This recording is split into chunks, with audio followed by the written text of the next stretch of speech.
Good morning to everyone. I'm Brian Craig. Welcome to my channel. If you are new here, please subscribe. Everyone like the video. We got a lot to talk about on the stream today. Oh man, I tell you, this story out of Texas, Uvalde, Texas. This is textbook why the Second Amendment is so important, because what we're learning every step of the way is what? You cannot depend on the government to protect you. So we're going to talk about this police chief a little bit here in the beginning, and there's a lot of other things to talk about as well, because, of course, there's a Trump rally today in Wyoming. We're going to talk about the Trump rally in Wyoming as well, and a whole bunch of other stuff too. And it is Memorial Day weekend, so of course we want to remember and honor all of those who have served this country and are no longer with us. I also do take live calls, and on the stream today, actually the number that I use, the number that Rome put in the chat room, you can call on that one, but you can also call me on the same number that I use on the radio during the week, 1-888-465-2631, 888-465-2631. Did you guys catch President Trump's speech at the NRA convention? I thought it was just a beautiful speech, a spectacular speech, and maybe one of his most important speeches that he's ever given, President Trump. I was really moved by it. I was impressed by it. And it was unfortunate that it wasn't carried live on the mainstream fake news, because that was also a healing speech, you know. Now, before I get into this story about this police chief that was outside the classroom in Uvalde, Texas, with 19 officers, he was the school district police. But before we get into the details of this guy, I was watching The Five yesterday and the day before. I've watched The Five for a couple of days, and Greg Gutfeld, who I'm a fan of, I like Greg Gutfeld. In the beginning, I didn't like Greg Gutfeld years ago, but he's grown on me. I like him. But he's had a very uncomfortable few days on The Five, because he is in the business of defending the police officers at the Uvalde school. And it's very bizarre. He had backup yesterday. The one guy on Fox, I'd forgotten his name. He's on shows all the time, and he's a veteran who lost his legs. If you guys know who I'm talking about, he's on Fox News all the time. He's a good guy too. But he, with Gutfeld, was defending the police. And, you know, listen, we're conservatives. We're ultra MAGA, right? I got my ultra MAGA shirt on, actually, right now. We're ultra MAGA. We're MAGA. We support the police. We support law and order. But that doesn't mean that when police officers do something wrong, that we don't call them out on it and are very critical of it. And this police officer, this police chief of the school district, and these officers should all be fired. You know, there was, I remember, I was just thinking about this today, right before the stream, something that happened with a police officer here in Florida popped in my mind. It wasn't a news story or anything, but I don't know, many years ago, I guess maybe 15 years ago or so, we had a hurricane, pretty bad hurricane, hit here in South Florida. It was a rough one. In fact, this particular hurricane season, it was 15, 17, 18 years ago, we had two hurricanes hit us just 2 weeks from each other. And it had to be about 18 years ago, because it's when my wife and I first moved into our house that we're in now. And, of course, we have hurricane windows and hurricane shutters on our house. We have both. But when we first moved into the house, we did not have hurricane shutters or hurricane windows. We got we had just moved into the house, and we hadn't gotten all that yet. So we went to my mother-in-law's for the hurricane. And I'll explain how this involves the police in a moment. This was a bad hurricane. In fact, the eye of the storm, the eye of the hurricane passed over the house, which was an experience that very few people have had. The hurricane was so bad that one of our cars in the driveway was lifted off the driveway by all four wheels, and then it dropped. Just for a second, the hurricane picked it up and then dropped it. I've never seen anything like this. And the eye passed over us, and it was kind of like that scene at the end of Twister with the tornado. We went outside, and there was no YouTube or anything then. That's how long ago it was. I wish there was. I'd have 50 million views on this video. But Kathy and my daughter, we went outside. We were in the eye of the hurricane, and you could see the wall of the hurricane. It was completely calm, the most calm weather you've ever experienced. We're in the eye of the hurricane, spinning around, and it was insane. But anyway, right across the street from the house, there was a police officer who lived there. And when we have a hurricane hit, police officers are all on deck, right? They're all on deck. They're all on duty because, it's a hurricane. It's a big deal. This guy wouldn't show up to duty. He wouldn't leave his house. He was at his house with his girlfriend, and he wouldn't report for duty. And it was crazy. And you know what happened? The police chief fired him during the hurricane, and this was insane. The police chief came with the sergeant and a tow truck. They came to his house, they fired him, and they towed away his police cruiser during the hurricane. And it was a major hurricane as well, because there's zero tolerance for that. This police chief should have been fired. I watch Greg Abbott. I'm a supporter of Greg Abbott. I think he's a good guy, and I support him. But he made a mistake yesterday. He should have demanded that this police chief be fired. He's also just been elected to the city council out there. I'll read through this story, and we'll talk about this guy. But, when this police officer, this police chief, not only should he be fired, all those officers in the hallway should be gone too. Okay?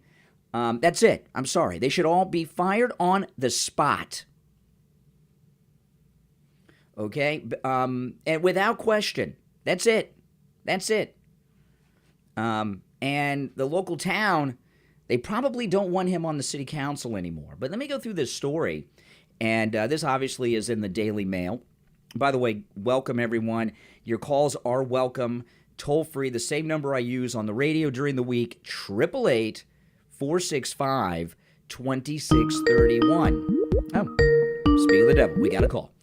Hey there, you're on the air. What's your name? Where are you calling from? Jeff from Maine, Brian. Hey, Jeff, what's up? Do you think that just firing that police chief goes far enough? If he Oh, God, no. was if he was negligent of doing his duty and sending people in there to try to save kids' lives, shouldn't he be arrested and tried?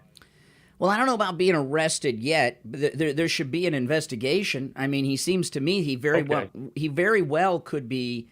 See, what we have to find out is, after all the medical examiner work is done, how many of those lives were lost because he was out in the hallway, and wouldn't let anyone go in, and maybe bring some manslaughter charges against him for each one of those counts, each one of those deaths. Absolutely. But he should definitely have been fired. If he was an honorable man, he'd resign. He'd resign and move to Canada, so we don't have to see this jerk anymore. But he hasn't done that. He's just been elected to their city council. And get this, he received 70% of the vote of his from the city council.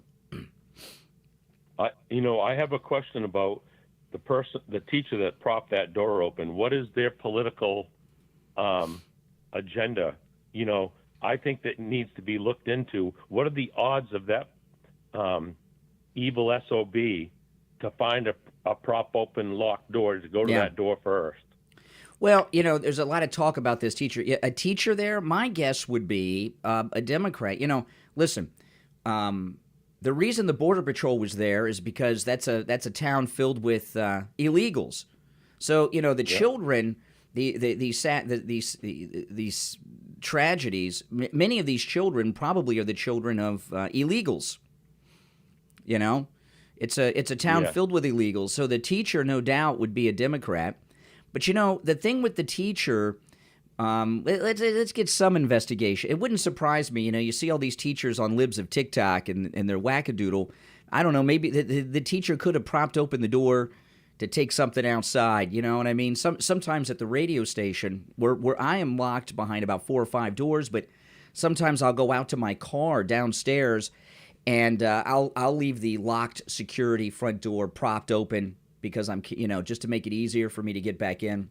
So I would take a look at that, but it would not shock me if what you're suggesting is true about the teacher. Well, I heard that teacher, they knew there was a crash on site, and she could have shut that door and left it open.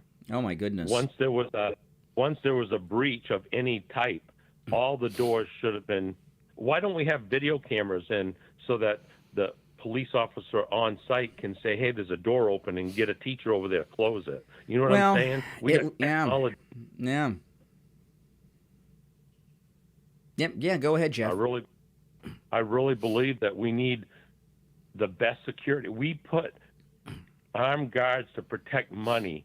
Why can't we put armed guards to protect our children, our most precious? Well, the answer to that question is why don't we spend more money to protect the schools?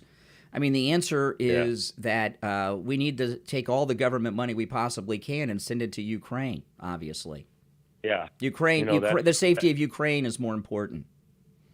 We have an open border, illegals coming in, criminals, probably terrorists, because they can't check everybody coming in. You can't tell me with the flooding of people that terrorists aren't getting in. Mm-hmm.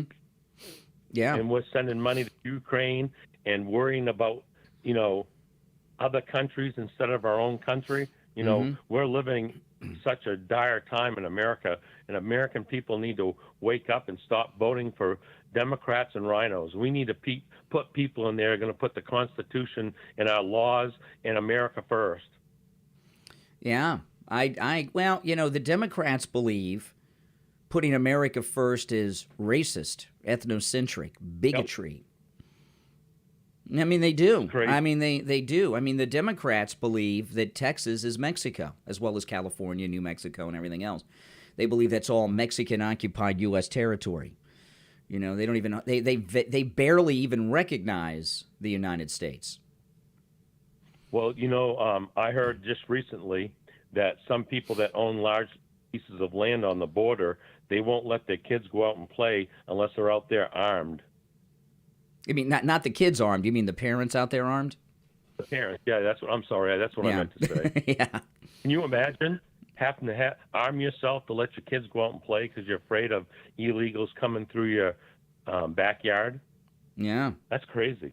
And I'll tell you this. This terrible situation with this police chief. I mean, he's a bad guy. I think he should be fired immediately. I think the governor should be demanding he be fired.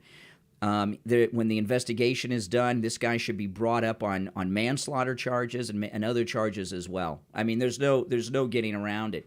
There's just no getting around it. The least they could do is put him on administrative leave until they do an investigation. That's the least they could do. Absolutely.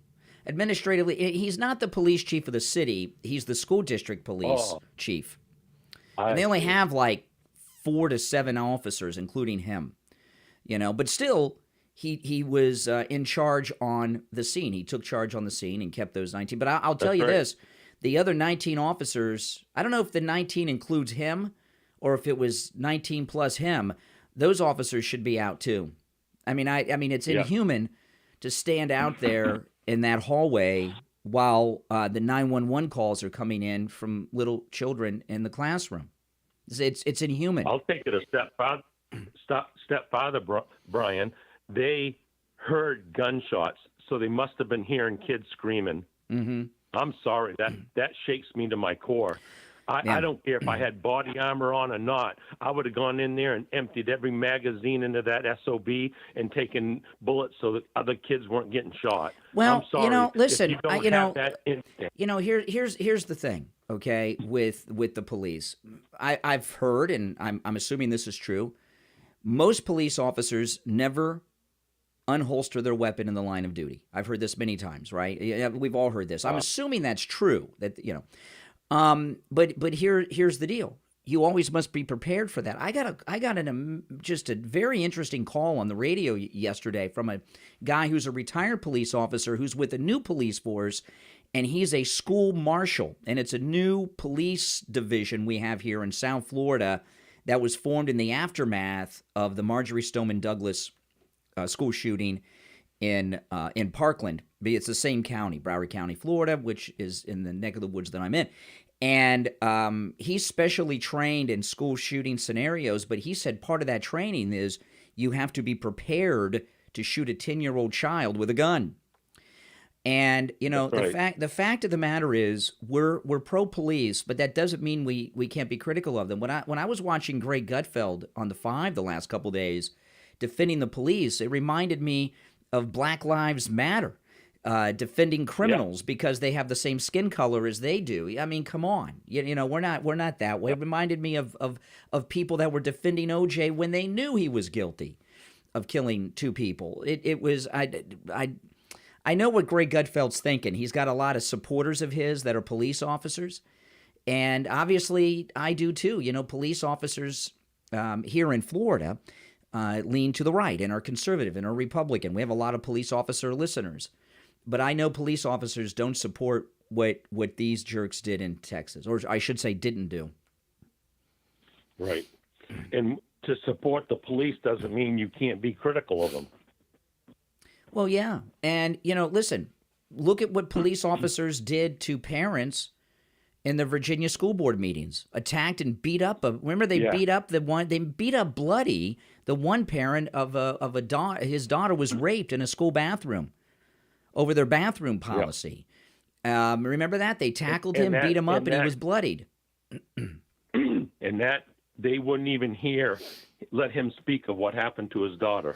And look at what police officers did throughout this country during the lockdowns. I remember there was one of the most disturbing things I saw was in New York State. I don't remember what city it was in New York. But someone called the police on these people in their private home. There were too many people in the home. Police showed up. It was Orthodox Jews that were having a religious ceremony, and the police started pulling Jews out of the home. And, you know, I've never seen such a thing. So, you know, people, you know, when I was growing up, we used to hear a lot about, you know, a lot of discussion for the last 70 years. How did the Holocaust happen? How did the Nazis get power and maintain power? And there's a lot of reasons why, but one of the reasons that the Holocaust happened is because government officials, police officers, government officials didn't want to mess up their cushy job and their pensions, and did what they were told regardless of what was right or wrong. And, you know, in the Nuremberg trials, they said just following orders is not a defense. And that's why I say the 19 officers in the hallway, they're out too. I don't care. They're out. They're fired, in my opinion. I agree, and they should lose their pensions. There's no, if that was their children, what would they have done? If they knew they had a child in there, they would have run in guns blazing. It is their job. You know, I was talking about this yesterday. On 9/11, the reason that the New York City firefighters and police officers who died in the World Trade Center are put up on a pedestal higher than most anyone else in our society is because those firefighters that died on 9/11 and police officers were running into a building that everyone else was running out of. And that's their job. Probably die going in there. Absolutely, especially after the first collapse. That's right. I mean, look at the heroes of Flight 93, Scott Beamer's flight. They brought down that plane knowing they were going to die to save others somewhere that they didn't know. And they weren't even officers. And that's human intuition. You know, if you believe in God, there's no greater love than one who lays down their life for another. That's right. That's right. I mean, that's the job. It's not just about sitting around and waiting for the pension to come in. You know, the reason that police officers earn a pension and get paid very well for the rest of their lives. And, you know, my grandfather was a police officer for 30 years. He retired like at 50, 51, with a great pension. Wow. You know what I mean? I know. Then he got a job he retired to Florida and got a job at another police department. He had his pension plus his salary. You know, the reason we give that incredible benefit to police officers is because when they're called upon, they take the risk to protect us. That's right. You know, That's there's right. several veterans in the chat room every day, and in your chat room there's several Marines. And I'll guarantee you, if a handful of Marines were there, that we would have gone in guns blazing without thought of reservation for our own life. Well, there's no And that's doubt, what but I think that's what we need in our police officers. I agree with you, and also I think if we had some police officers there in Texas that had just some humanity in their soul, they would have done the right thing. Yeah. I mean, come on. I mean, Amen. yeah. Hey, Amen. Jeff, thanks for the call. Thank you, Brian. All right, Jeff from Maine. Some interesting content. If you'd like to call in, it is toll-free, 1-888-465-2631. 888-465-2631. So this is a story in the Daily Mail about the police chief, Uvalde School District Police Chief. He's not the city police chief. He's the school district police chief. His name's Pete Arredondo, who ordered cops not to engage the Texas gunman, is a former 9/11 dispatcher with an unremarkable career who was elected to city council just days before the massacre. And I read the other day that he was recently elected with 70% of the vote. Their school district police chief, who is under fire for refusing to let his officers, it wasn't just his officers, he took command of other officers because he's only the chief of this school district police force that has, I can't remember if it's 4 or 7 officers, including him, very small. Engaged the active shooter at Robb Elementary School after the gunman barricaded himself in a classroom as kids cowered inside and called 911. During a bombshell presser Friday, the Texas Department of Public Safety head slammed the chief for failing to engage 18-year-old Salvador Ramos, mistakenly believing the teen had finished his killing spree and was hiding out from the cops. With the benefit of hindsight from where I'm sitting now, of course it was not the right decision. You don't have to have hindsight to know it wasn't the right decision, okay? It just wasn't the right decision. This is him, and this is terrible scenes that we've seen of parents being held back, and you know all this talk that they didn't have the right equipment. This guy looks like both of these officers look like they've got all the equipment. They've got helmets on, they've got some kind of tactical gear, and of course they have guns. So why are they involved in parental crowd control and not going in? According to a law enforcement official who anonymously spoke to the New York Times, boy, it's a sad day when I got to go to the New York Times for information. The agents had been puzzled as to why they were being told not to enter the school and engage the gunman.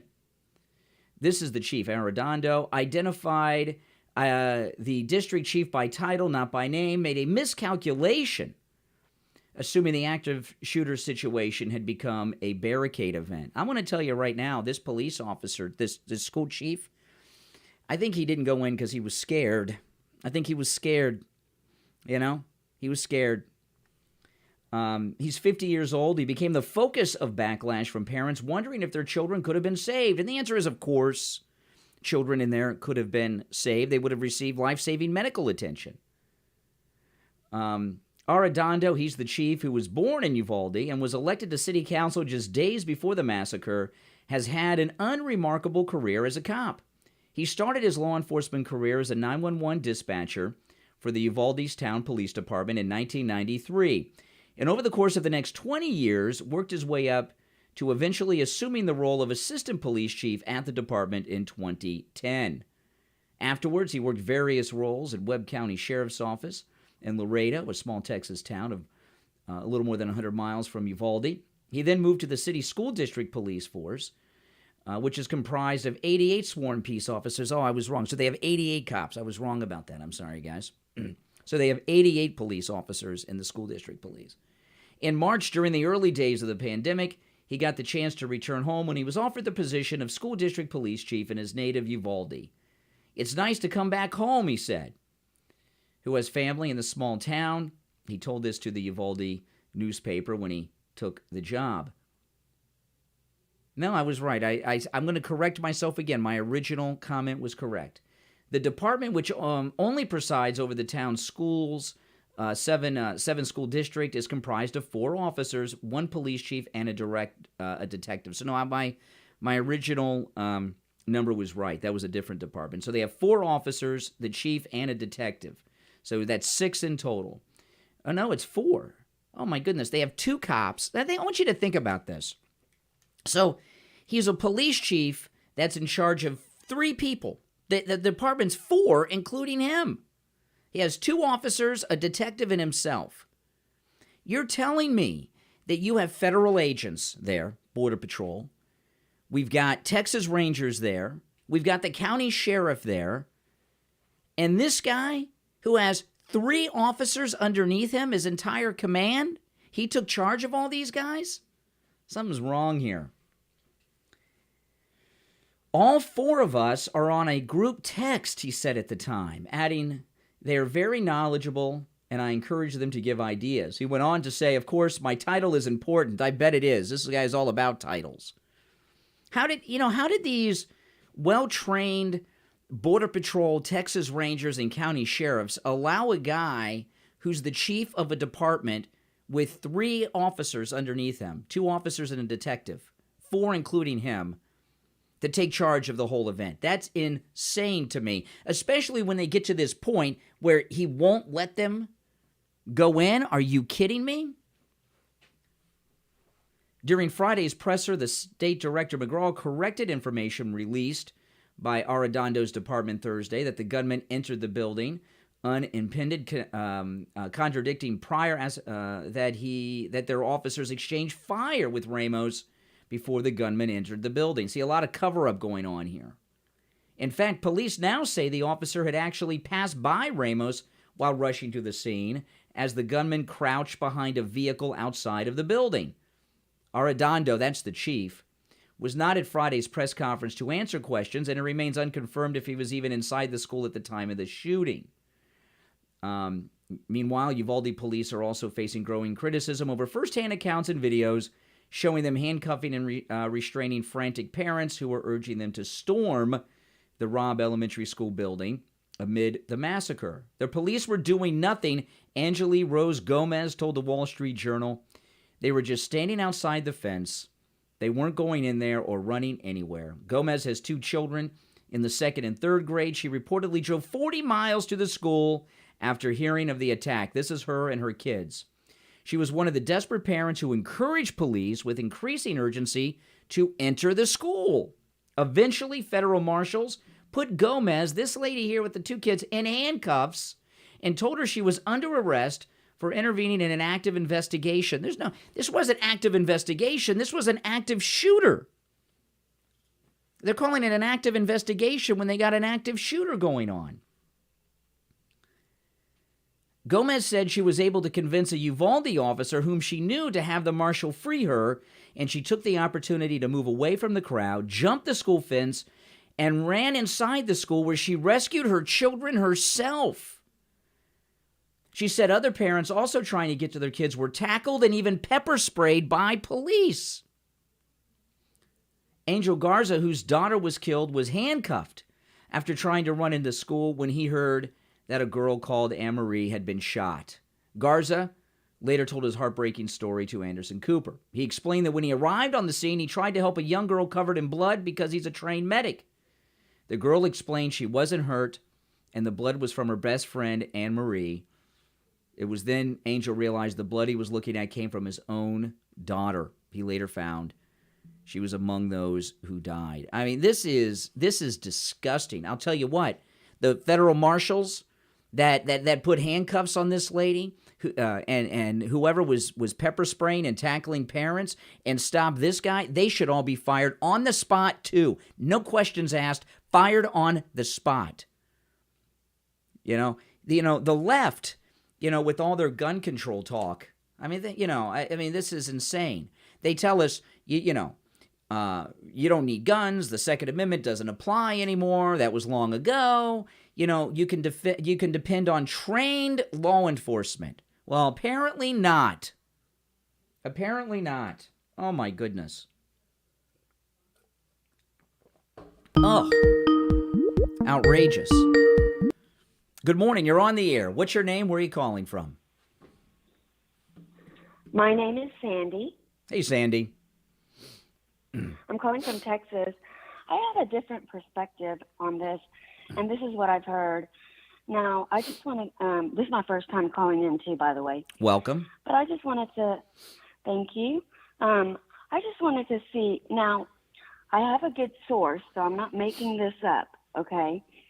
But what I've heard is that there were only 2 classrooms affected, number one, and that I think it was like 111, 112, whatever it is, whatever the numbers are. But all the kids in that one room were already killed before the police arrived. Okay, so they were all the kids and the teachers. The two okay, teachers slow down there. Slow down. I'm glad you called. Okay. You're saying that what you've heard is the teachers and all the kids were killed by the time the police arrived. Well, I'm here to tell you that what you heard was wrong. In fact, not only do we know that was wrong, we have proof that it was wrong because there were 911 calls coming from inside the classroom while the 19 officers were outside with this incompetent cop, this school district police chief. That's not true. There were 911 calls coming from the classroom. Okay. I understand. I know what's been going around and what's been said, but if you just... No, this isn't what's been said. This is what's been entered into the official record, that there were 911 calls coming from the classroom. Okay. While the officers, the 19, were outside. I understand that, but if you will allow me to just can I just make my statement and then we can go from there? I just want to say that the gunman was barricaded in that one room where the kids and the teachers were killed in. So he was barricaded in there, and the police officers, when they arrived, which they arrived within 4 minutes of the first phone call, right? And they arrived, they barricaded that classroom while others were evacuating all the children from the rest of the school. When the other police officers arrived, because the point is, what is it to go rushing into a room with dead children? I mean, I know it's horrible. Slow down. You had incorrect information. There were 911 calls coming from inside the classroom while the 19 were outside. That tells you that there were people alive in the classroom. They weren't dead. Right, there were 2 classrooms. No. Right, The main classroom. And another thing about this, what makes you say they were all dead? How do you know that? There were 911 calls coming out. It's going to come out probably next week, just like it came out yesterday. The border patrols that were accused of the whipping, what happened to that? Nothing. When the whipping came out, the whipping. What are you talking about with the border patrol? What are you talking about? I'm just trying to say. You're talking about that incident on horseback months ago. That was not true. That was proven not true. Right. They did not whip anybody. Exactly my point. My point is that. But guess what? Nobody discussed it once the truth came out. I discussed it. You're listening to the wrong stuff. Listen, here's the thing with the classroom. When someone is shot, it doesn't mean they're dead. You know, my father was shot 3 times. Okay? He's alive. Mm-hmm. And he was shot by high caliber weapons. It was during Vietnam. Just, when what happened in this classroom, there were some people were killed right away, some were not, and some of them died bleeding out from their wounds because this incompetent school district police chief was outside with 19 police officers and ordered them not to go in. They bled out and died, many of them. How many died from their wounds because they weren't being treated while the cops were outside? We don't know yet, but we will after the autopsies. Mm-hmm. Everything you've said understand. is I'm not trying incorrect. to- I mean, you're getting your information from whoever lied to Governor Abbott before his first press conference. No, I don't. Listen, I'm not an Abbott fan. I didn't want Abbott Well, to I be the am. governor, okay? What's wrong with Governor Abbott? Okay. What's wrong with Governor Abbott? He's all talk, no action. What do you want him to do? I don't want him to do anything about the school shooting. Well, no. That's You not said what he's all talk, I mean, no action. What action do you want Governor Abbott to do that he's not doing? Well, he's been talking about completing the wall, but he hasn't done anything. That's not true. First off, the wall itself is on federal land and is part of a federal project, and he has been working on it. So you support the wall. You want a complete wall. You're MAGA? Mm-hmm. Yes, absolutely. Okay, you're MAGA, and you're giving me information that the kids were all dead. How do you determine that someone's dead in a situation like this? Well, Brian, all I'm saying is that we'll find out next week. No, how do you determine you're getting 911 call. If you're outside and they have radios, the chief has radios. They are being told that there are 911. He is being told that there are 911 calls coming from inside the classroom. That means there's people alive in there. This was reported yesterday. Mm-hmm. From the other classroom. No, from the classroom where the gunman was. Okay. I mean, I'm not trying to upset you. I'm not arguing.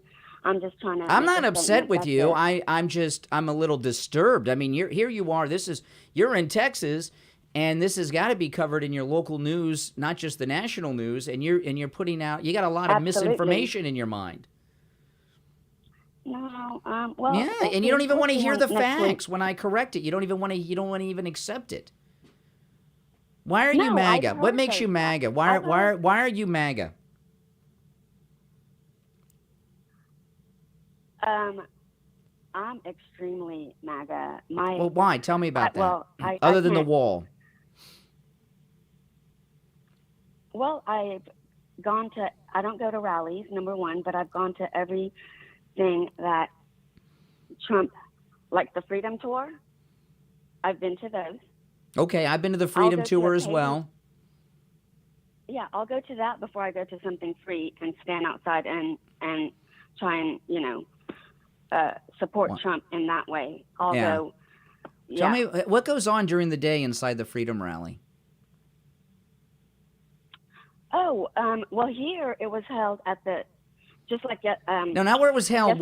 Tell me about the speaker. NRA. Tell me about the speakers inside the Freedom Rally. Well, it was in December. On December 18th is when I went of last year when Trump came to Texas. I went to Houston.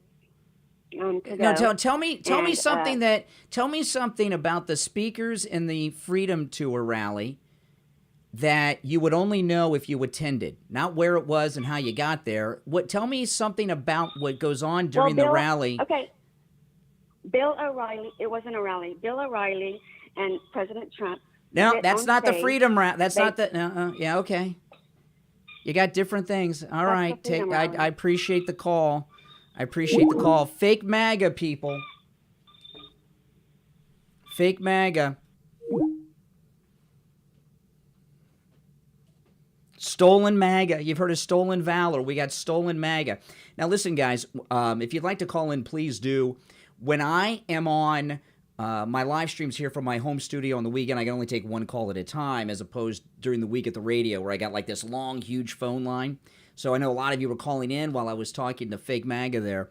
But you're welcome to call back in if you would like. Now, I want to take a moment to tell you about the Thomas Edison of sleep, Mike Lindell, the inventor of the MyPillow, who's a longtime sponsor of all of my content, my YouTube channel, my podcast, the Steve Kane Radio Show.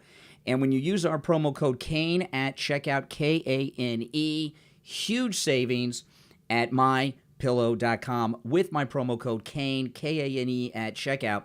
Now, just to let you know, on top of the savings, there's an opportunity for you to save another $10 off. This pop-up window will will pop up. And when you go to MyPillow.com, click on the radio listener specials, okay? There's Mike Lindell himself on a radio show somewhere. Click that, and you will see these incredible deals. The BOGO extravaganza continues with my promo code Kane. Hold on, caller. I'll get to you in just a second. Let me finish the Mike Lindell message. You buy one, get one free on many of the top products from MyPillow.com with my promo code Kane. The MyPillow 100% Giza Cotton Dream Sheets. I think we have 6 sets of these now. They're great sheets. Buy one, get one free. The Giza Elegance pillows, which is an upscale MyPillow. We have 4 of these, and the cover of them is the Giza Cotton. The MyPillow 6-piece towel set. Buy one set, get another set free. There's over a dozen MyPillow products that are buy one, get one free during the BOGO extravaganza with my promo code Kane. And here's the biggest sale going on right now. Mike Lindell's office called me on Wednesday. This one's going to be ending very, very soon. The My Slipper Blowout Sale of the Year. And I have the MyPillow My Slippers. Mine are right here, the tan moccasin ones. The regular price, $139.98. $90 off with my promo code Kane, K-A-N-E, at checkout, just $49.98. So it's an incredible deal. This special will be disappearing soon. These are perfect for Father's Day, so take advantage of that. Hey, caller, welcome. What's your name? Where are you calling from? Hi, Brian. Yes, you're on the air. What's your name? Where are you calling from? My name is Liz. I'm in Jacksonville, Florida. Hey, Liz in Jacksonville. And, hi. I have one question for you. What happened to the first 911 call by the grandmother? She called in an attempted murder. And, you know, where I live, and I lived in Maryland. Yeah. And I've never heard of something like that, a gunshot, and the police wouldn't swarm in within 5 or 10 minutes. Mm-hmm. I mean, it's unheard of. And so what happened to that phone call? Well, we don't know. We haven't gotten clear answers because the police, Governor Greg Abbott had a press conference yesterday, not the one where Beto skateboarded in, the one yesterday, and he was lied to. He was lied to by all the different agencies who briefed him. So we don't have a lot of clarity on what happened there yet at all. We don't know. Right. We don't know. Well, I'm sure that'll go into an investigation, hopefully. I don't know. That murderer. Yeah, I mean, he had time enough to grab a car and crash it, and I mean, yeah. They knew he was on the way. So, in my opinion, I would think that they should be following him, swarming the place. But well, see, the responding, you have to do more than respond and come by and be a spectator, right? Right. When you respond, when you're a cop, when you respond, you go in to neutralize the threat. Right? That's I mean, correct. if I had a home invasion right now, okay, and I called 911, are the cops going to hang out outside in front of my house and No. do riot control on my neighbors, or are they going to come in and get the home invader? I hope they're coming in, not hanging out, watching, rubbernecking outside. That's correct. Yes, I agree with you there. Absolutely. But they should have been on their way. That was my point. It's like this all shouldn't have happened. It could have all been prevented if you had, how can I put it, regular cops there and not, I'm thinking they're all corrupt. So, well, there were a lot of, when you say regular, I mean, you mean other than the school district police. There were federal agents. Yeah. There were federal agents from the Border Patrol. There were Texas Rangers, right. Okay? There were also the county sheriff. Right. They were all there. Well, this is the thing, okay? Ronald Reagan, I can't remember the number of words, I'll have to count. Ronald Reagan said the scariest words he ever heard was, "I'm from the government and I'm here to help," right? Scariest words he ever heard. Yeah. right? Right. Well, that doesn't usually apply to first responders. That usually applies, to like the war on poverty or something like that, But in this case, we have multiple school situations where this happened, right? Uvalde, Texas, Right. Marjorie Stoneman Douglas here in Parkland, Florida, and going back to Columbine, okay? And in Columbine, the police stayed outside and formed a perimeter because that was standard procedure back then. After Columbine, there was a national dialogue about this, that the procedures were out of date, and they were going to change all the procedures. Well, that was over 20 years ago. And we're seeing time and time again the police form a perimeter. I think it's a lot of times because they're scared. Here in Parkland, okay, here in Florida at Marjorie Stoneman Douglas, we had a lot of that. There was the school resource officer who was afraid, who hid under a stairwell and called in fake radio calls. Then a police captain showed up, took command, ordered a perimeter, wouldn't let anyone go in, including for paramedics who were begging to go in. Another, here in Park, see, this is why all these cops in Texas need to be fired, all of them. In Parkland, it was a multi-agency thing. The county sheriff captain showed up, a lady police captain, and she ordered no one to go in, including paramedics, and ordered a perimeter to be formed around a school. The neighboring city to Parkland is a city called Coral Springs. One of our sponsors on the radio, Wings Plus, is in Coral Springs on Sample Road. You hear me talk about Coral Springs a lot. That idiot Al that calls in from Coral Springs on the radio. Coral Springs is the neighboring city. Coral Springs police went to the school, and they're a different agency, and they said that captain's not in our chain of command. Screw her, and they went in. The neighboring agency went in and took care of business. The problem was, though, they weren't there first, and there was a delay, and there were children who died inside the Parkland school because they did not receive life-saving medical treatment from the paramedics on scene. That police captain got kids killed. Okay, just like this guy in Texas. So what I'm telling you is, like these Coral Springs cops that went in when the other agency ordered police officers not to go in Parkland, these cops in Texas, none of them had the guts to do it for about an hour. There's a story today that's the Border Patrol, an hour in roundabout, they went in. I mean, come on. Give me a break. Yeah. They should have gone in immediately, said, screw you. Who are you? You got 4 cops in your whole department, including you. Get out of the way. Go have a donut. We're going in. Yes. Yeah. Oh, I agree with you, Brian. It's sick. It is sick. It's evil. That's all I can. Evil. So far, the cop, they're scared. I get it. Everyone's scared in a situation. Soldiers are scared in combat, aren't they? But that's the job. These guys aren't drafted. They volunteer to be first responders. Yes. All right. Well, listen, I appreciate the call. All right. Take care. Well, Jacksonville.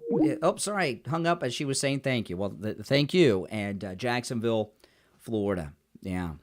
Our number, by the way, same number that I used during the week on the radio. You can call me live, 1-888-465-2631. This is my home studio I'm at, where I podcast from with my wife. If you're new to my channel, subscribe.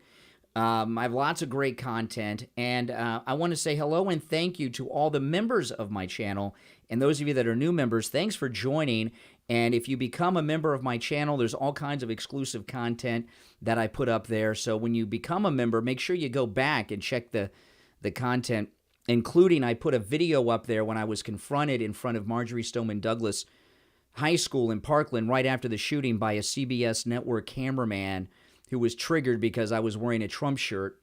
And I've never shown that video to anyone before, but members, you get to see that. I'm going to make some vlogs over the weekend too, and you get early access to all of my vlogs that I do and things too.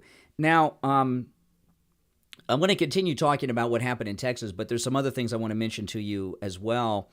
We we have an Alzheimer's sufferer as POTUS right now, Joe Biden. I mean, he's just out of it, and he was speaking to the Naval Academy and just made just a bizarre statement. Listen to this. This is Joe Biden talking to the Naval Academy. Before I began my speech, a thought crossed my mind as I was told the class of 72 is here. I was appointed to the Academy in 1965. He was appointed to the United States Naval Academy in 1965, Joe Biden just said. I was appointed to the Academy in 1965 by a senator who I was running against in 1972. Never planned it that way. I wasn't old enough to be sworn in. I was only 29 years old when I was running.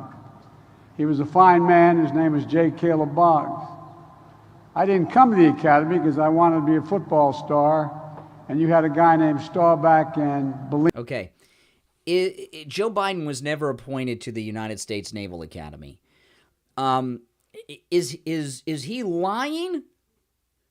Or is his Alzheimer's so bad he actually thinks that he was? Which do you think it is? Lying or just so checked out that he doesn't know what the hell's going on? What would your guess be? Now, it's hard to say, isn't it? I know it's hard to say if he's lying or is so checked out he doesn't know.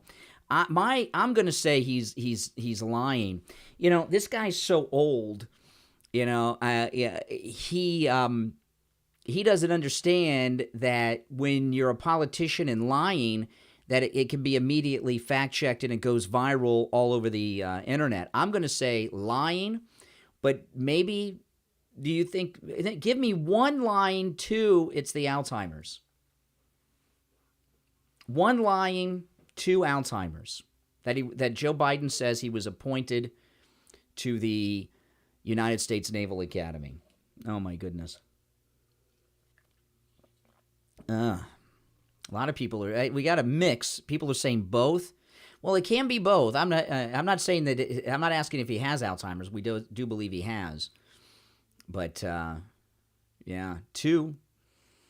Well, yeah, well, it's evenly split. Okay, so it's evenly split on that one. I don't know. Well, yeah, it looks like evenly split. More say lying. A lot of people say Parkinson's. Parkinson's can come along from alcohol abuse over the years, and I imagine he spent more days intoxicated than sober during his time in the Senate all those years. But I don't see his hand shaking too much, which is a sign of Alzheimer's. Well, either answer is not good. And then he went on. This is the same speech. Listen to this. This gets a little creepy here. Remember, I'm your commander-in-chief. The Biden whisper. Remember, I'm your commander-in-chief. Oh, my goodness. Oh, my goodness. I know, yeah. Whispering it's a good idea because we don't want to think about it. This is the guy with his finger on the button with the nuclear football.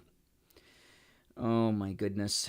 Now he's got this education secretary who in many ways is as checked out as Joe Biden is. And this is not the education secretary of Joe Biden's. He's interviewing Joe Biden's Secretary of Education. Do you believe it's fair or not for biological boys to compete against girls in sports? It's a simple question. I believe all students should have access to sport. And so you do support biological boys competing against girls in sports? I believe I answered the question. No, you haven't. It's a simple question. Just answer the question. The administration either supports it or you don't. You're saying, do I believe transgender girls should have access to sports? Yes, I do. There you go. Oh, my goodness. Talk about the war on women is back. Where's the National Organization for Women on this? They still exist now. Remember now? Where are they? Where are they defending women? You know who's defending women now? President Trump, MAGA. That's who's defending women. Women have no real supporters anymore. They really don't. It is on the left. No, they're not even trying to defend them on the left. And this guy it has really been the policy. Now this really gets worse. Now this is the same education secretary talking, supporting free college education to those who are in the country illegally. Listen to this. It has been the policy, apparently, of the Biden administration to push for free or almost free college for people who are here illegally. Do you still stand by that proposal? Or do you think it's something you might take off the table? Congressman Grothman, I remember having a conversation with a teacher who was a dreamer, who was working twice as hard so that she can help the students in her classroom. And the Biden administration has been very clear that we do support ensuring dreamers have an opportunity. You know, this thing about dreamers, don't we all have? I have a dream, that I have 5 million subscribers on YouTube. That would be I think I got the best show around. I think I do a little bit better than Tim Pool. And I don't have to hide a bald spot either, like Tim Pool. Why are only illegal immigrants, though, entitled to have their dreams come true? Today's Saturday, and today's the Powerball drawing today, the Florida lottery. There's a drawing today. I have a dream that I'm going to win the Powerball and the Florida lottery today. Why am I entitled to my dream? Why are only illegal immigrants have some type of right to have their dreams come true? But anyway, let's get back to this. Administration to push for free or almost free college for people who are here illegally. Do you still stand by that proposal? Or do you think it's something you might take off the table?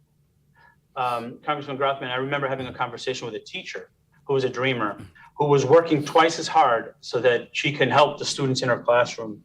And the Biden administration has been very clear that we do support ensuring dreamers have an opportunity for federal financial aid, including the Pell Grant. Wow. Well, these are students who are making a big difference in their communities. And aren't kids born in America making a big difference in their communities? Yes, they are. Why do you insult them by offering these programs to illegal immigrants and not giving them to American citizens? Sure.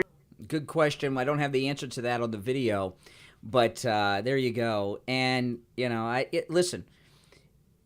Part of the reason that a college most college degrees are useless, right? What people go to college and study for these days. They go to school and get college degrees.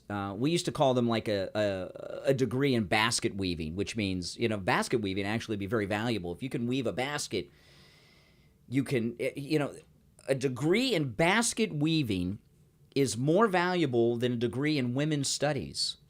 Because you have a skill, right? You can weave a basket and you could sell those. You could start an Etsy shop and you could be selling hand weaved baskets and make a boatload of money. Wouldn't you like to buy a hand weaved? That'd be awesome, a hand weaved basket. What do you do with a degree in women's studies? Most college degrees you walk out with no practical skill set.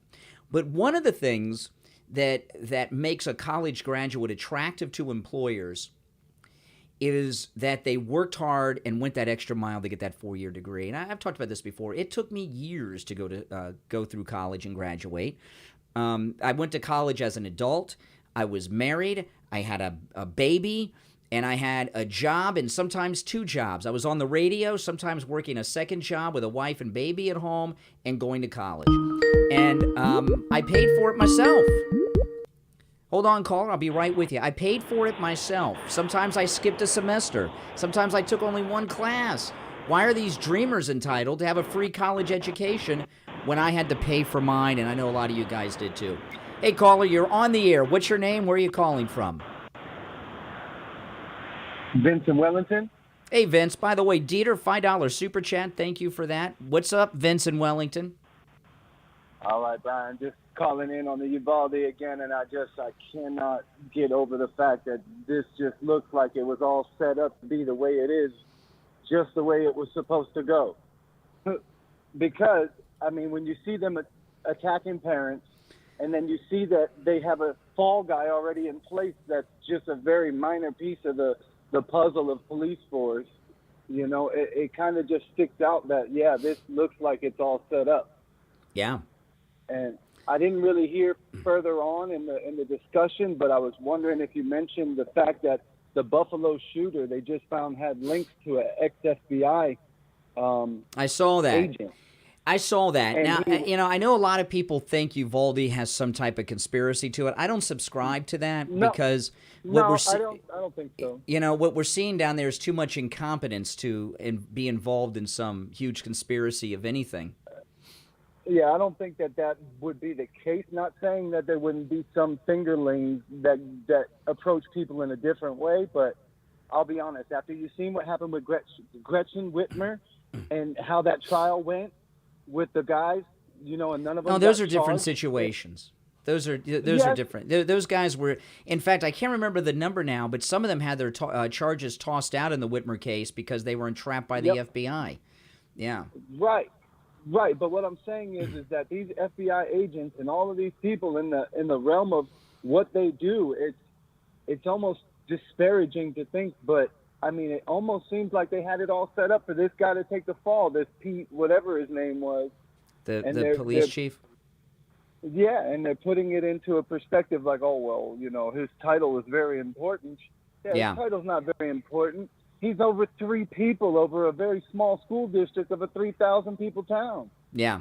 And I mean, the fact that it was all illegal children and they just. Well, I don't know if the outside kids were there, illegal. I don't know if the kids were illegal in this country. I don't know if that's the case. 45% of those those that died were in the country illegally, or were they born here, anchor babies? Children that were brought here. 45% of the children who died were illegal aliens? Yeah. Oh, Yes. I have not heard that number yet. Well, I mean, I'm not saying that's definitive, Brian. I'm just saying Okay, that's I've not what heard they're that number. saying. Mm-hmm. Of the 19 that were shot, it was something like 7. Mm-hmm. So I'm not guaranteeing that's right. Okay, but for me, it's disparaging to think that these people just stood outside while people heard gunshots and thought, oh well, he's just barricaded in there. It doesn't make any sense. They're all pandering for one edge of the sword, either to get rid of the gun, or the police made a terrible decision, or it's just not. There's nothing that's going to fix the problem that they're even speaking about. Well, Rush used to talk about this a lot. He used to talk that liberals. Oh yeah, Rush is awesome, man. Rush is awesome. Rush used to talk about how liberals have this utopian society that we would all live in if we would just do what they wanted us to do, like gun control. If we would just pass every law and do everything the liberals want, there would be no disease, no hunger, no death, no poverty. Everything would be perfect. Well, that's what the people thought that that started the Russian Revolution and brought us the Soviet Union. Okay, the workers' paradise. And that's just listen. There's no explanation for this for the killer. Okay, there's no explanation for the killer, but there's a lot of explanation for the cops. Okay, and I'm saying that those 19 cops outside and the police chief should all be fired on the spot, no questions asked. Fired. And I'll tell you what, I'm for firing the cops outside that were pepper spraying and tackling and arresting parents too. Fired. I mean, those ones should go first, yes. I mean, if you're touching parents that got kids in there and you had every chance to stop them and you had keys to the door, we're finding out you had keys to the door the whole time. I mean, it just You don't need hurts. keys to the door when you have battering rams. Yes, I agree. But, I mean, at the same rate, you can make a subtle entry where nobody really knows you're in there. But what is making me really upset also is that we're also finding out that this kid 4 years prior had threatened to shoot up a school. And on a Discord with 7 people, he explained that he got guns. He was buying ammo. He was compiling ammo before he bought the guns illegally. Wow. So what I'm saying is that on this Discord with 7 people, nobody said a word. Even when he went as far as to say, I have finally got the weapons, and I'm definitely going to do something. You'll see, it'll be amazing, right? And then the kid that he was responding with spoke back to him and said, "Are you going to shoot up a school?" He said, "Don't say stupid things like that." Mm-hmm. So I mean, it's shocking, and appalling that our kids in this day and age, they don't even think that life is valuable, their own or anybody else around them.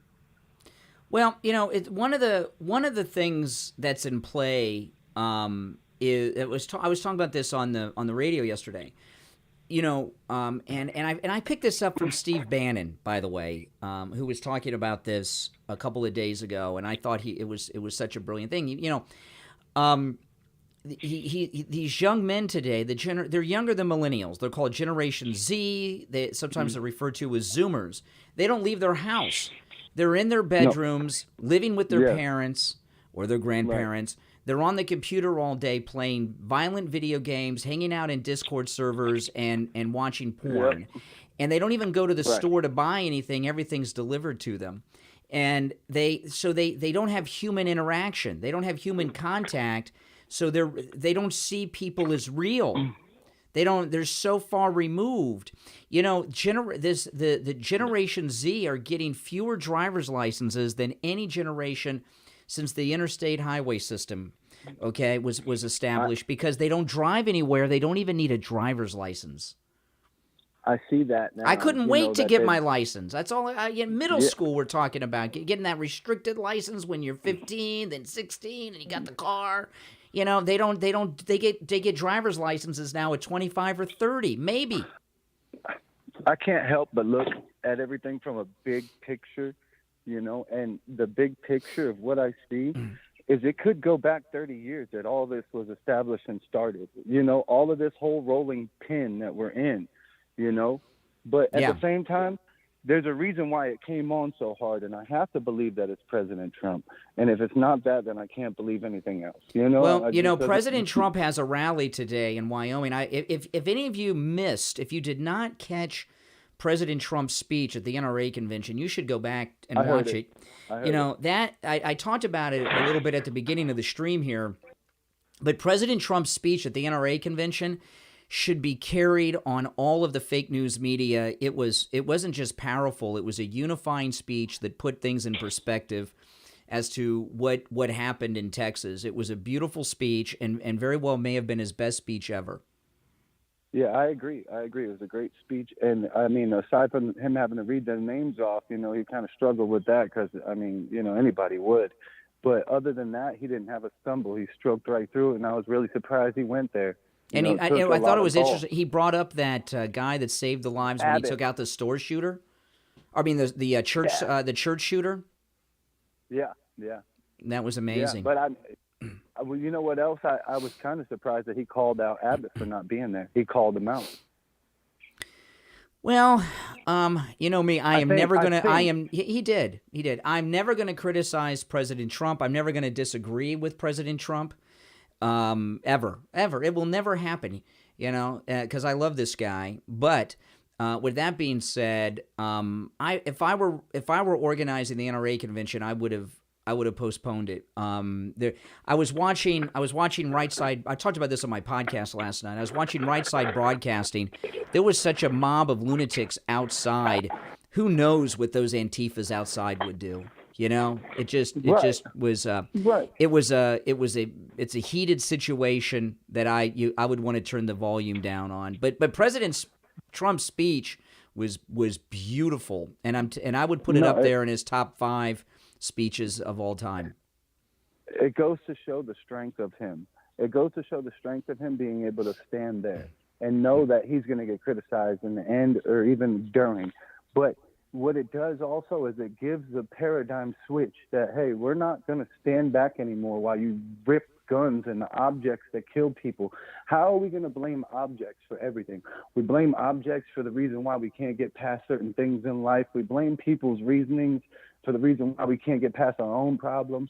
These people in this country are just so tampered. It just makes me. It was Lauren Boebert, who, by the way, will be speaking at the Trump rally today, or it could have been Marjorie Taylor Greene, but I think it was Boebert. One of them said this week that, you know, when there's car accident, you don't ban cars. No, I mean, it's the same attacks that happen when you go to a Middle Eastern country. They hit you with rocks. They'll kill you with rocks in the street. Okay, So are we going to stop with the rocks in the world? I mean, are we going to break them all down to sand? It just doesn't make any sense to me. The fact that they talk about gun violence doesn't happen anywhere else in the world. Oh, it doesn't? Then how did those churches over in Greenland get shot the hell up? Those mosques get shot the hell up. And I remember, and Geraldo Rivera, who's on the 5 now, his daughter was in Paris. Garbage. Yeah, Geraldo used to be good friends with Steve Kane, and they had a falling out because of his, because Geraldo's so scummy. But Geraldo's daughter was at a mass shooting event a few years ago in Paris, France, not Texas. There was a shooting at a nightclub that she was at. Listen, Geraldo looks like somebody who's playing an imposter every time you see him. I don't understand how people even think he's relevant. The guy is so ancient. I don't know how they dust him off every week. It doesn't make any sense to me. The thing about it, this country, this is a gun culture that was founded on a revolution, and the original soldiers in George Washington's army were using the weapons that they brought with them from home. Okay, right. and the era of the frontiersmen and all of that. This is a country that was founded on revolution and hunters and frontiersmen, and guns are just part of the American culture, and they always will be. But when I talk about this, the era of gun control, even if we all agreed that guns should be all confiscated, like they did in Australia, and then they've had them locked down for how many years now? Even if we agreed to do that, okay, as a country, like even if the NRA said no more guns, we're going to turn them all in, the criminals would be 3D printing guns like there's no tomorrow, and which you can already 3D print weapons, and I promise you that work. 3D printing technology would advance light years overnight. There's no stopping it now, even if gun owners wanted to. I've never done my research on how many countries in the world that guns are illegal in, but I bet it's 90%. I guarantee it's 90%. So how on the earth are they going to ever tell us, oh, guns are, they're the reason why people are shooting up places? No, you're trying to grab our freedom. You're trying to grab our freedom in a different way. And the reason why you have all this going off right before the NRA convention, it doesn't make any sense to me. It doesn't make any sense to me why kids would shoot up the school right after school. Summer's coming up, and you're going to shoot up the school, or you wouldn't do it up in the middle of the school? Well, look at the freedom truckers in Canada a few months back. They had police going to their homes because of posts on social media. That's a country where that was a country that was founded not by a revolution, because England just didn't have enough money and said you're free now, Canada. This country was established in a much different way, and the Second Amendment is an important part of American culture. And it's not going to change. That's why when I hear Mark Levin keep talking about a convention of the states, that's insane. The first thing they'd go after would be the Second Amendment. Of course. And see, with all the rhinos that we already established that we have, I don't understand why we would ever even try to negotiate anything right now. We need to wait until there's more power on our end of the stick. We cannot be mind altered by the rhinos that are left. Yeah. Because look at Lindsey Graham. Where's he at? He hasn't spoke. Where's this Mike Pence that's supposedly running? That guy that guy couldn't attract flies. Mm-hmm. So, Vincent Wellington, it's good to hear you on the weekend. Thanks for your call and interesting perspective on things. All right. All right, brother. All right. Take care. You're all welcome to call in. It's toll free 1-888-465-2631. I guess there's some people in the chat that are taking issue with things. If you ever take issue with me on anything, I'm the most reachable person in broadcasting, okay? I take live calls every day of the week. So if you've got a beef, pick up your phone and call me out, and we'll talk, all right? 1-888-465-2631. Now, this is, let me see if I can get this going here. This is the mother, let me see, of the shooter in Texas. Now, of course, she does not speak English. At least she's not in this interview. It's in subtitles, so you're going to have to and you can listen to her if you understand the Spanish. It makes sense, but I'm going to read the subtitles, and you can read them as well. No tengo palabras. No tengo palabras para decir. Porque no sé lo que estaba. Yeah, hold on. Hold on, caller. I'll be with you in a second. Let's finish up. This is the mother of the shooter. I'm just reading her subtitles. Él tenía sus razones para hacer lo que hizo. He had his reasons for what he did, she said. Y don't judge him. por favor, no lo juzgan. Wow. Yo nomás quiero a los niños inocentes que se murieron. Perdóname. Oh, my goodness. Hold on, caller. I'll be with you in a moment. I know he had his reasons, she says. Wow. That's the mother. Hello, caller. You're on the air. What's your name and where are you calling from? Hey, Brian. Good morning. Andrea. Oh, hey, Andrea. How are you? The mother of the shooter says he had his reasons. Oh, really? That's what she just said in Spanish. Don't judge him? Don't judge him. He had his reasons. No. I judge him, and I judge her, and I judge the father. I judge them all. Because essentially, you raised a killer, or you let a killer free. Now you want sympathy? No. Nope. Yeah. Nope. Yeah. I have not an ounce of sympathy for them. And to be perfectly honest with you, I don't have an ounce of sympathy for the police, who apparently went in and got their children and then stood outside for an hour. Really? Hold on. I didn't hear that. The police went in and got their...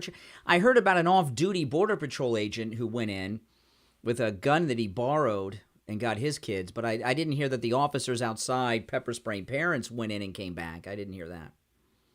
Yeah, and that's what I find. This is one of the most egregious things that has ever happened in this country.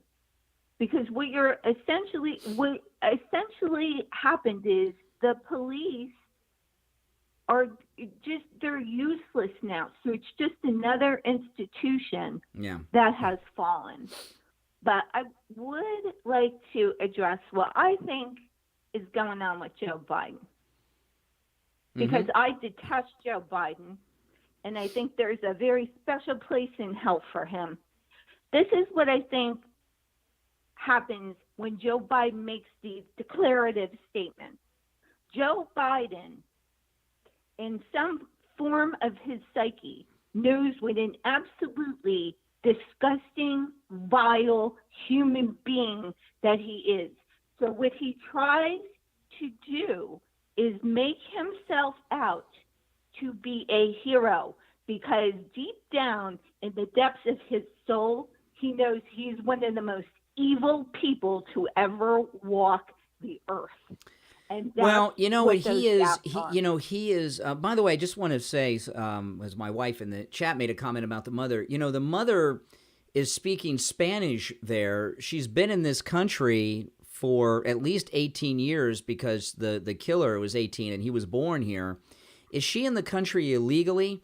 And what about his father? If she is an undocumented immigrant, if she and the father are undocumented immigrants, I call for the immediate deportation of both of them, or just one of them if only one is illegal. If that mother is illegal, she should be deported immediately. I 100% agree with you. The other thing that I have to question about that kid is, was he, because there's been many stories, he was transitioning, he's not transitioning, he's gender fluid. Was he on, or had he been prescribed some type of hormones? Because when you start messing with people's hormones, they lose it. So I would be curious to see about that as well. No, you know, the first pictures we saw of him, he looked to be transitioning, and there was one photo that was tweeted that was not him, that was someone that was transgendered. But that first picture that was released of him, he looks like he's very effeminate in that picture. These are questions that need to be asked, but I would go one step farther with the police. They not only need to be fired, the parents who they essentially assaulted, even though Steve said, they protected them, and that very well might be true, there should be lawsuits stacking up as we speak, because this was one of the most disgusting things I've ever seen. Yeah, and I'm going to say this too. I'm going to stand by what I said. If the mother and the father, if either of them are illegal, they should be deported immediately. I will also say this though. The parents of the children who died, if they're in this country illegally, the parents of the children who were killed, I would be for giving them legal status or citizenship. Those who lost their children in the school. I would do that, and that I would do that immediately. I would do both. I would deport, and I also want to know. I'm hearing different prices on the guns, but I keep hearing a number of around $5,000 in guns that he had. The question of where this bum of a kid got the money for the guns, that I don't know. I'd like to know. Did he personally buy them? Was it a straw purchase? Who gave him the money? And did the parents know that their lunatic kid had these? There's a lot of responsibility in the family of the shooter that's not being talked about. Well, to me, the mother, the father, the statements, it's null and void. And for her to come out and say he had a reason that he did what he did, nope. To me, I would, if I found out that she was here illegally, I would have her deported this afternoon. No. Well, I'd hold her in custody during the investigation because we need to find out if she had a role in him getting the guns, and then there would be some responsibility. But after that's done, deported out, never to be returned, forever forbidden, deported, and forever barred from entering the United States. Yeah, both parents. I will say this. I watched President Trump on the NRA rally last night. Oh, it was a great speech. And you know what? He doesn't come with a blame game, like this whiny little blame game that Democrats are calling for packing the court. They're trying to confiscate guns. It's a whole thing now, right? But he always comes with solutions. And I find it very interesting about the billions of dollars that were given to these schools for COVID that still aren't spent. Wasn't there the big emergency? Wasn't that the big emergency? They needed all this money. But you know what they did spend it on? CRT. Yeah. Oh, sure. So I'm sure that the school district police chief that ordered those 19 not to go in, I'm sure that he's gone through CRT training for his tiny department. Hey, Andrea, thanks for calling, and have a great Memorial Day weekend. Take care. There is some news, though. President Trump has a rally today in Wyoming, and look at this. New poll out. Liz Cheney is losing 30% behind the Trump-backed rival, Harriet. Is that Hagman? Yes, Harriet Hagman, 30 points ahead in the latest poll in Wyoming. And this is President Trump's first rally in Wyoming. It was going to be outdoors. They've moved it indoors because there's rain expected later in the day. So keep an eye out for the Trump rally in Wyoming. This is a big one. Now, when Liz Cheney loses the primary, she's going to be with us for many years to come because she's part of the establishment, and they're always going to find a place for her. But losing this primary in Wyoming, the Cheneys got a lot of juice in Wyoming. Remember, Dick Cheney, he was in Congress many, many years ago, and he was a representative from Wyoming, too. Okay, so the Cheneys got a lot of, they're like the Kennedys of Wyoming. And for her to lose out there is a pretty big loss. Hey, caller, you're on the air. What's your name? Where are you calling from? Hey, Brian, it's I go by the name of Based Amy. Based Amy. England. All right, what's on your mind? Oh, hey, Based Amy. This is Based Amy. A lot of you are familiar with her, even that don't know it. Years ago, she's the one that popped with a pair of scissors that Trump balloon in England, which was beautiful. and was arrested for it. Yeah, that was awesome. Based Amy, how you doing? Yeah, I'm good, Brian. I'm very good. Very well, thank you. How are you? I'm doing well. What's on your mind, Based Amy?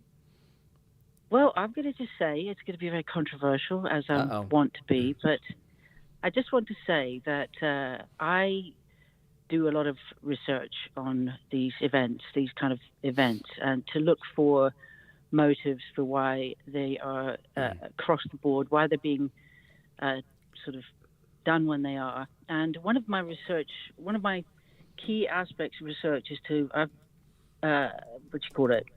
subscribe to Broadcastify, which is the police emergency service records. And just to say, I went back to the 24th of May, 11:30 a.m. in Uvalde, Texas, and for 2 hours I listened to pretty much radio silence. Nothing was going on in Uvalde on the 24th of May. Okay, I know that I have seen that there was a so-called active shooter exercise done in March. That's right. That's true. Yes, this year at the school. So, how do we know that the footage that's been put out there is not actually footage from that date? Oh well, we know it because there's a lot of witnesses, hundreds of witnesses, including parents. Okay, that have been all over the place and interviewed not just by media, but by individuals on iPhones. And I'm a big supporter of Based Amy and all of your work, Based Amy. But no, this is not some Alex Jones thing. Listen,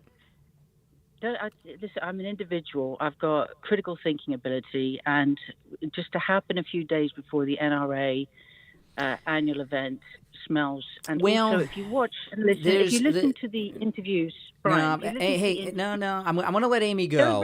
No. And the reason I'm going to let Amy, I'm a big supporter of Based Amy, and I'm going to get some negative feedback for letting her go.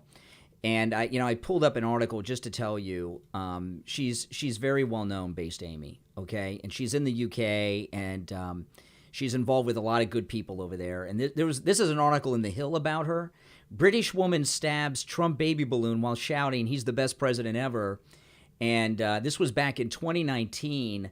They were flying this Trump baby balloon to humiliate our great president. And she, when he was visiting England, when he was visiting the UK, President Trump, and Amy went with a pair of scissors and bursted the balloon. Let me see if this might be the video of it. Okay, that's the Trump balloon. And Amy came with a pair of scissors and popped the balloon, and she was arrested and actually charged because having the scissors in public is against the law out there. It's not a very good video of it. I'm getting motion sickness, so I'm a big supporter of hers. But the reason that I cut her off, she's very good, and I do support Based Amy. The way that I cut her off for this particular talk is it's all real. It all happened. And in my personal opinion, to talk about that is an incredibly bad taste.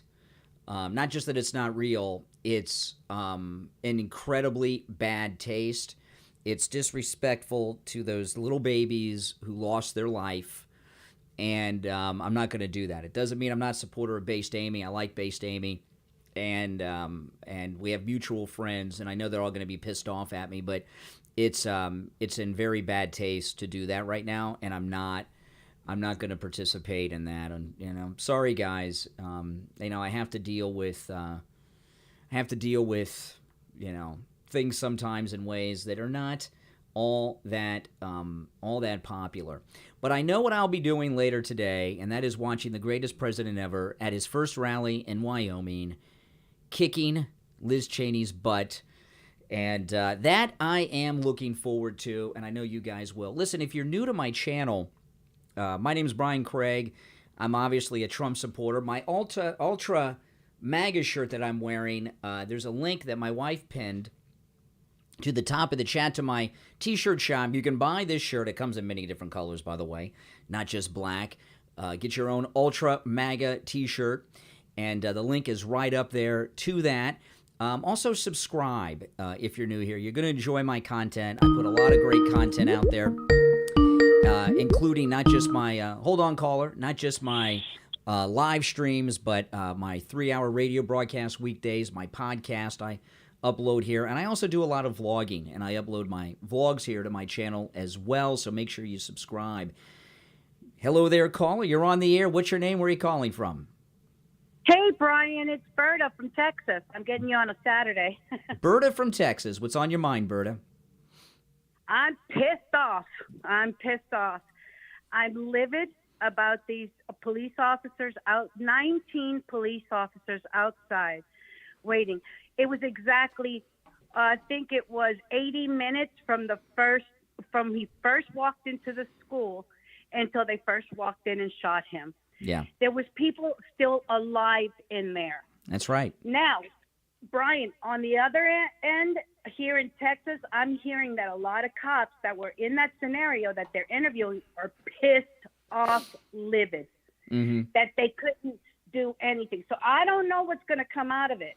I don't know. No, they could have done things. They could have done things, you know. They could have, but I'm not going to curse. I'm so flipping pissed off because we gotten to a point that cops don't have the cojones, okay, to do anything because they're so scared. I think there's a mix of many things. Okay, there's definitely some of them are scared. Some of them are jarheads that are doing what they're told. They're scared politically, not physically. They're scared politically. Well, you know that I know. I'm not saying. Well, you know, I'm not disagreeing with what you're saying, but there's also human instinct. And when you're hearing gunshots inside a school with very young children, with babies inside, there's something in your soul. There's a natural instinct as a human to go in and do something, and they didn't. Brian, I would have been that mother, so those cops would have held me down. Oh yeah, they would have had to shoot me. The cops would have. I would have ran in there with my hands handcuffed. I would have been one of those mothers. They would have maced. They would have put me down because I don't play with that, and I would have been armed. I have a concealed weapons license, and I would have been armed. Yeah. And I would have not been afraid. And it really, it's so upsetting. It's so upsetting because now we're going to touch the heart, and the violin is playing to the hearts of all these people, and they want to do this. And I'm sorry, Brian. I know. I heard you in the podcast yesterday with your wife, you know. I don't agree with the red flag law. I don't. I know personally of people, okay, that have no problems, but a disgruntled, let's say, girlfriend had a problem with him and said that he was a psycho and he had arms. And this was in Florida because, remember, I told you I lived in Florida before I moved to Texas.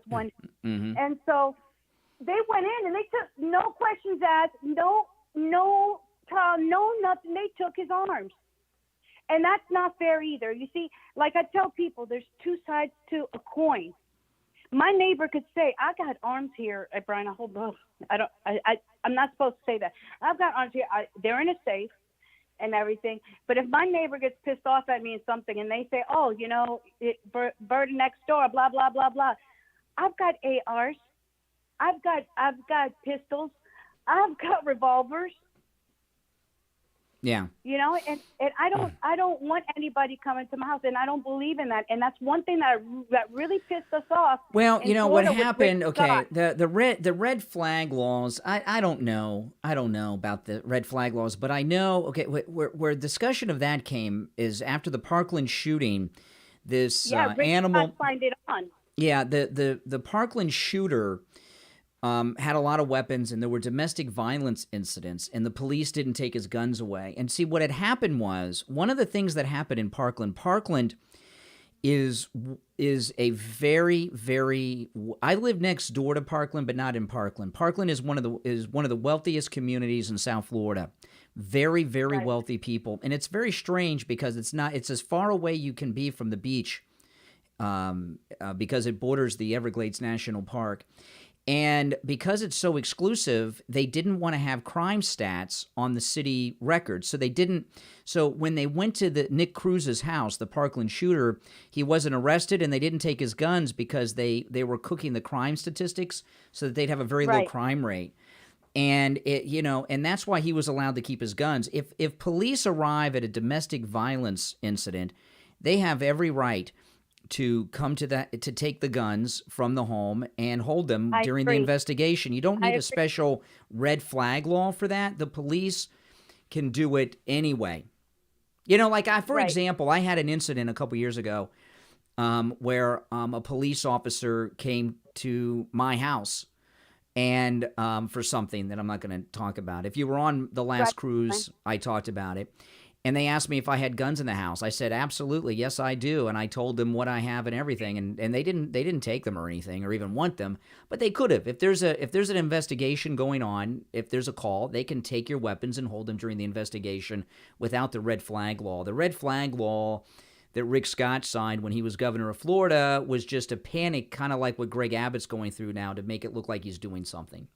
He better not do it, Brian. He better not do it, because that's just going in a little bit. I mean, let me tell you, and I want to clarify one thing about the AR-15. It's not really a high performance. It's a rifle. You can buy a rifle at the age of 18. You see, this is how I explain it to people. An AR-15 looks like a badass rifle. It looks like it.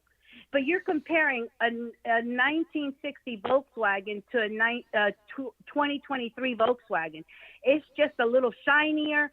It looks, a little uglier. Well, I don't know what the gun stores are like in Texas, but I went to some guns. They were packed yesterday. Well, I bet they were. I went to some gun stores a few weeks ago because I wanted to buy a 12-gauge shotgun for home protection.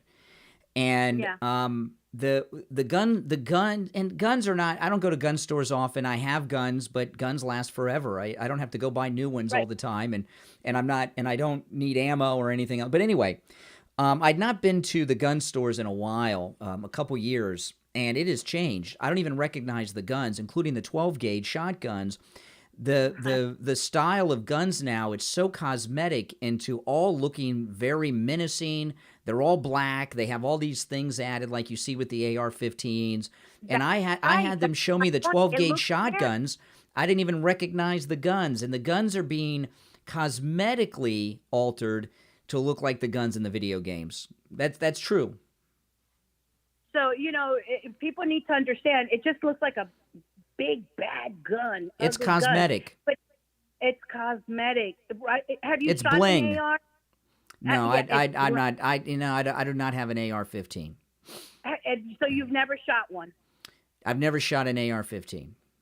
Once you shot an AR-15 in the gun range, I promise you'll go out and buy one.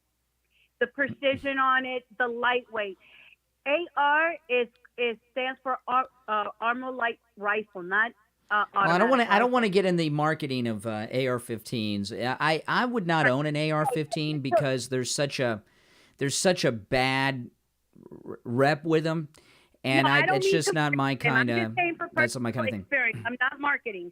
Personally, my husband built one for me too. So it is.